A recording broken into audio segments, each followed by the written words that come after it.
Let me tell you why a synth and a pedal could be a perfect companion for your techno jam. But first, a bit of context. I recently went to an event here in Milan organized by Future Minimal Techno. It's an association where on a post on Instagram tell you bring your own drum machine or a synth, connect with others, and play music. Let the inspiration flow to you. I don't know, something like that. And I said, wow, this is the first time all my life I could play in a jam session with only synth gears and stuff like that. So I have to decide what machine I want to bring with me. I only want to pick up one or max two device to bring with me. So I decided to bring with me the circuit mono station. You said why? Because I knew that the drums were played by other guys. So let's deep dive on the circuit mono station and the pedal board to check the connection and what I did on this jam session and how does I manage the patches, the sounds, the live performance and so on.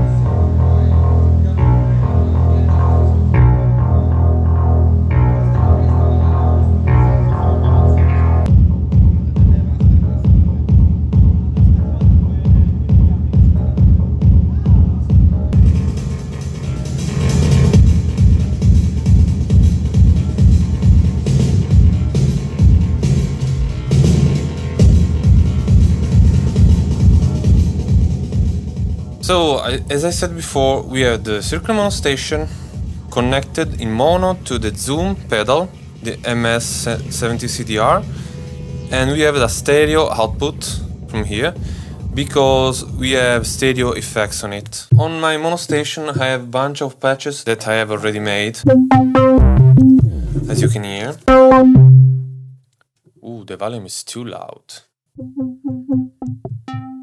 So on the Techno Jam there was a TR8S, the Electron Modern Cycle, and there was a modular guy with a lot of modules and patches, cables and stuff. All of these we were connected through with a MIDI box, with a MIDI through. There was the TR8S that has the MIDI master and sends the MIDI to all the devices. Once I arrived, I connected the MIDI and I was in this state, so the circuit mono station already have a tempo, master tempo. I couldn't change the BPM.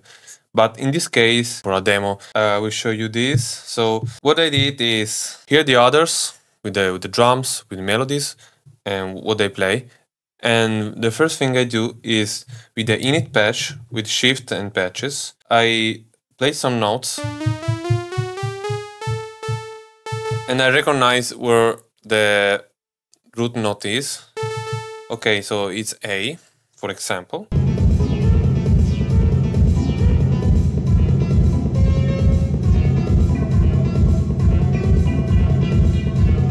And I decided to play. So imagine there is a kick, and I play.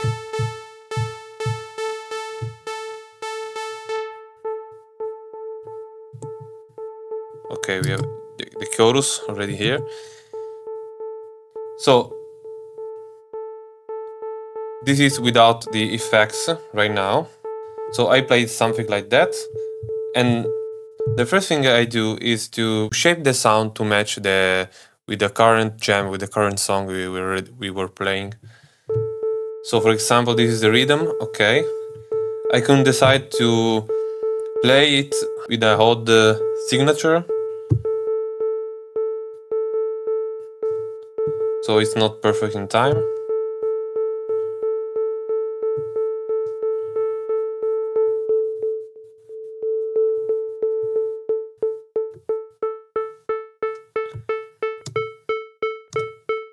For example, I want to create a pluck.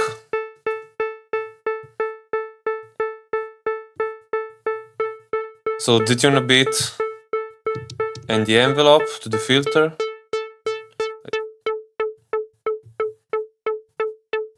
Like this. And what I did with the zoom is to add the reverb.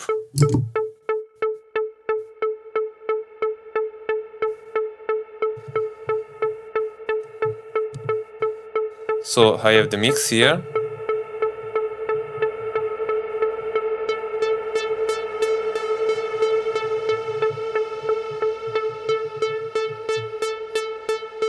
With the second mono station, you can play the oscillator 1 and the oscillator 2 independently because it's a paraphonic synth. So for example, I can play the sequence on the oscillator 2.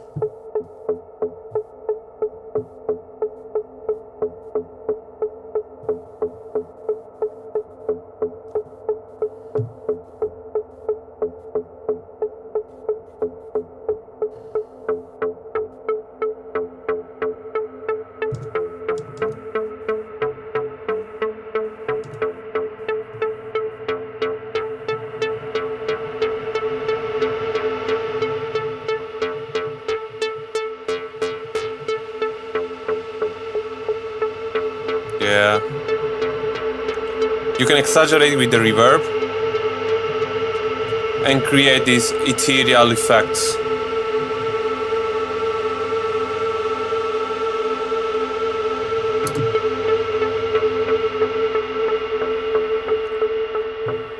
I have the tail set to on, so if every time I switch off the pedal reverb, I have this tail. Okay, let's turn down the mix. Yeah, this is an example. I generate a patch in real time, but you can, however, change the patch with a pre-existent that you made, like this. Change the octave.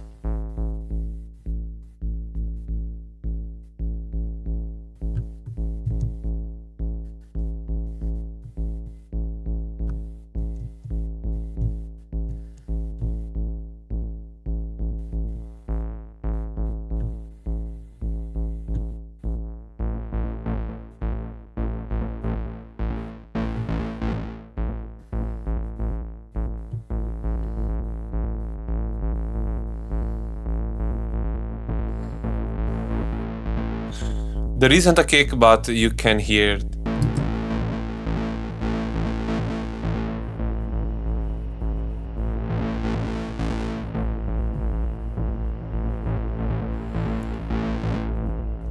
This is nice because you can create ambient sounds, and it's perfect for techno music, I guess. Even for me. Okay, let's connect a drum machine.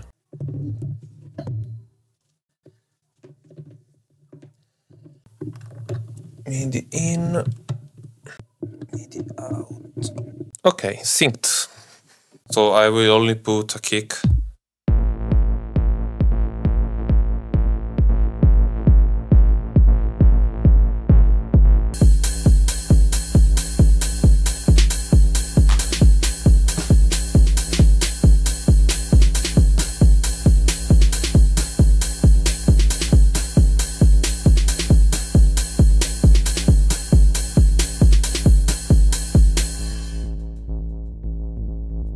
Sorry. Okay, let's clear and restart from scratch. I enter in a situation like this.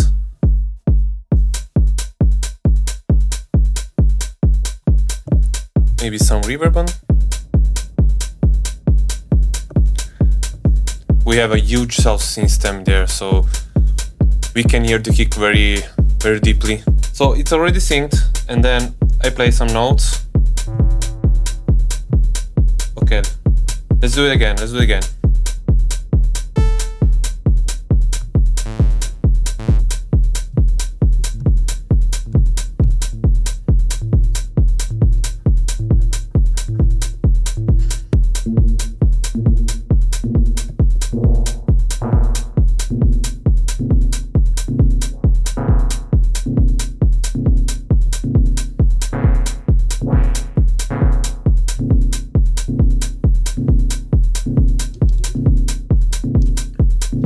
And then what I did the most is to use the LFO sync to the tempo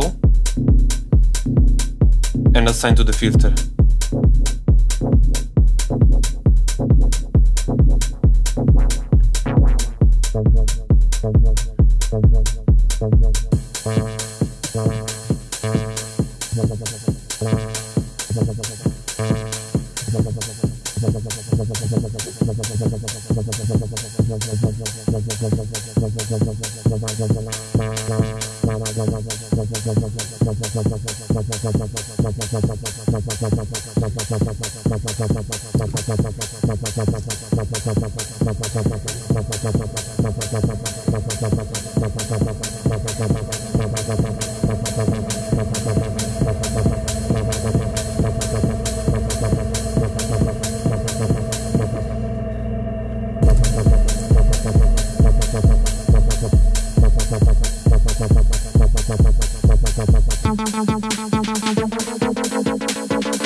Yeah, the fact you can change the octave is fun because a lead sound like this could be a very, very good bass.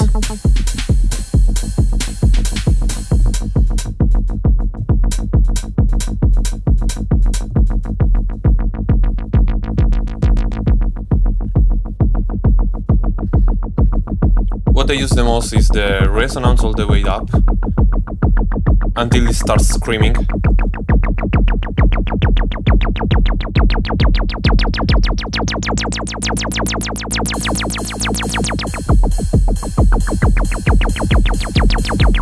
Another cool thing is that you can record and automate the parameters here, so you can do something like this. And you continuously do this and it's saved on the pattern. So you can duplicate a pattern, for example, reset the frequency with the clear and move the knob. You can do another thing like this.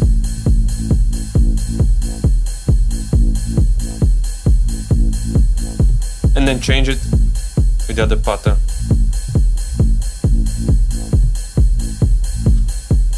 Or you can join it together so it can play one and the other.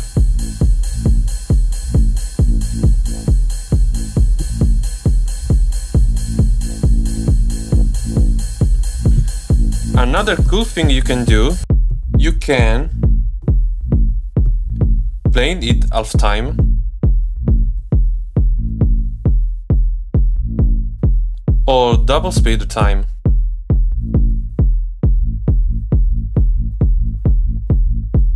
Yeah, vibing.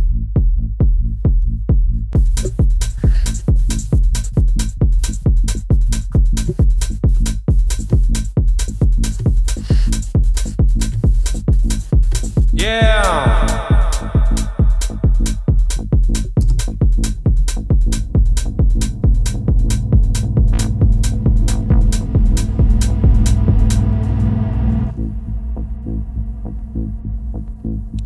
You have to be very careful with the reverb, because in this particular case, and lots of the time, the volume was too loud, so the guy on the mixer put the volume down for me. And you know what? Sometimes I played with zero volume because the guy forgot to bring the volume down on the next section, so I was playing 10 minutes without hearing any sound. It was terrible, but I fixed that later. This cool pattern. Yeah, I do a lot of stuff like this, and the guys here appreciate it.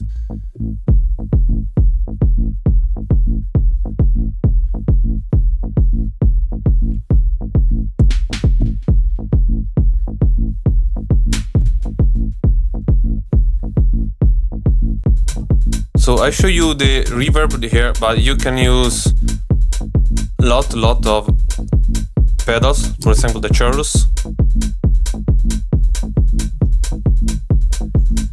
Yeah, maybe in this case it's not very good, but you can change it with a flanger.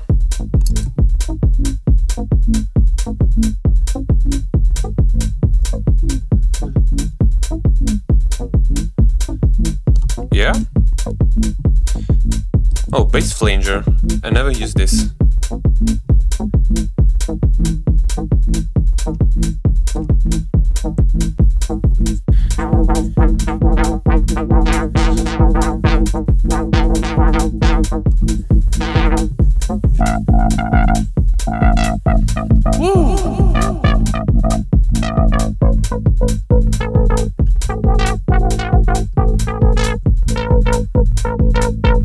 Okay, let's change. Octave, bass octave. Yeah, you can have lot of effects. I never use 90% of the pedals that are there because I always use the reverb, delay, and so on. What is this? Very cool.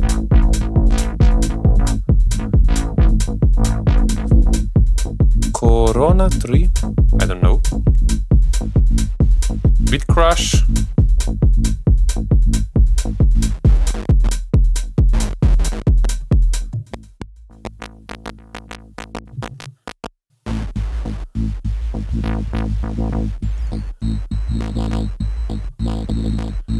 Ooh, Daft Punk.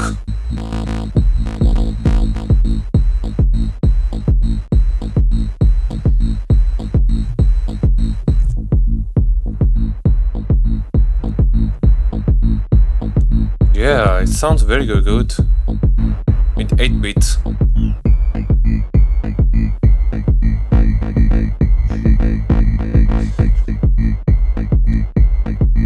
I like it. If you down the tempo, you can even play like res with this. Let's try.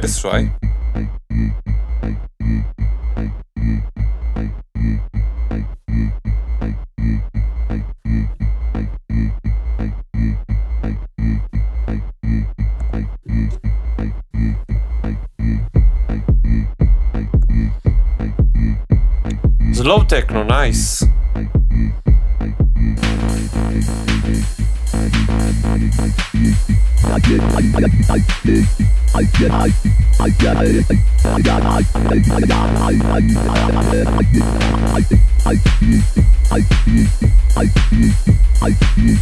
Woo! I like it.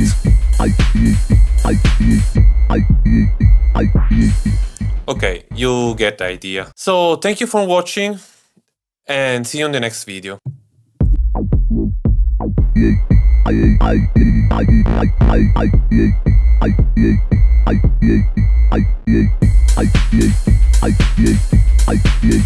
I